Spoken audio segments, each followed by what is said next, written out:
Hi, my name is Stuart Spa, and I'm doing a presentation on beef noodle soup and focusing on the wood ear mushroom as an ingredient. So the history and culture behind beef noodle soup is that it's a common Asian dish, and it's believed to originate in Asia or China or Taiwan in the early 1900s, and it's incredibly common where beef noodle restaurants is to China as McDonald's is to the United States, according to a food blogger. Local lore says the dish was invented by a Muslim man in the early 1900s, and because of his religion, most of the noodle restaurants after that are still halal, meaning the meat is, you know, specific. Beef noodle soup schools are common across China, with courses being as long to a month to learn proper techniques in making the noodles, preparing the dish, and all the work that has to go into making it.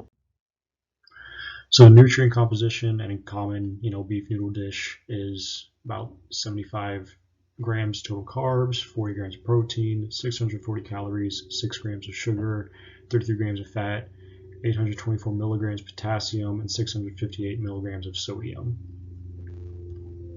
Most of that comes from the beef and the beef broth itself, and the noodles providing the starch. So in relationship to disease, one common type of noodle used in China is called a gray or ash noodle, which is typically made artificially. This artificial ash has been found to contain traces of lead and arsenic, along with trace amounts of potassium carbonate. The president of the company who made these noodles has said that these amounts do not cause harm, but if over-ingested may hinder the absorption of calcium into the bones. The ingredient wood ear, the mushroom, has been known to be a medicinal mushroom used in the 1500s and 1600s to treat eye inflammations and sore throats. And then beef itself, of course, is considered a good source of protein, but is also high in cholesterol and saturated fats that can be, altered in the way of cooking it. And then all the other ingredients, which are typically just, vegetables thrown in, can either, add or take away from the health of the dish. So the main ingredients are obviously beef and noodles and beef broth, with common garnishes being like bean sprouts, sliced wood ear, like I'm going to talk about, and scallions. The agriculture around the wood ear mushroom is obviously a type of fungus. It grows on deciduous trees favoring elder trees. Larger clusters typically grow in temperate and subtropical zones around the world. And you can kind of grow and cultivate your own bunch of mushrooms by, usually the easiest way is by finding wild wood ear and then keeping it wet and protected on elder tree branches in like a growing room or just outside.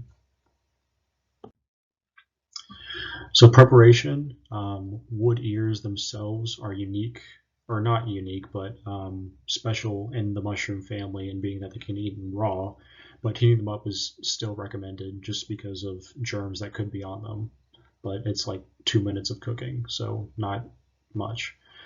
They're mainly used as a garnish, but are special that they can absorb a lot of the flavor of the meal, especially if hydrating the broth beforehand. And then drying wood ears is the best way of preserving them. Doing that, can be easier to ship and move long distances, as well as being kept, for years. And then beef noodles themselves, the noodles are manually stretched out by a chef and then cooked in a pot. From there, the beef can be prepared in many ways depending on the cut of meat used, and the garnish and vegetables within the dish can be either cooked or raw, just depending. The meal that I had was really good.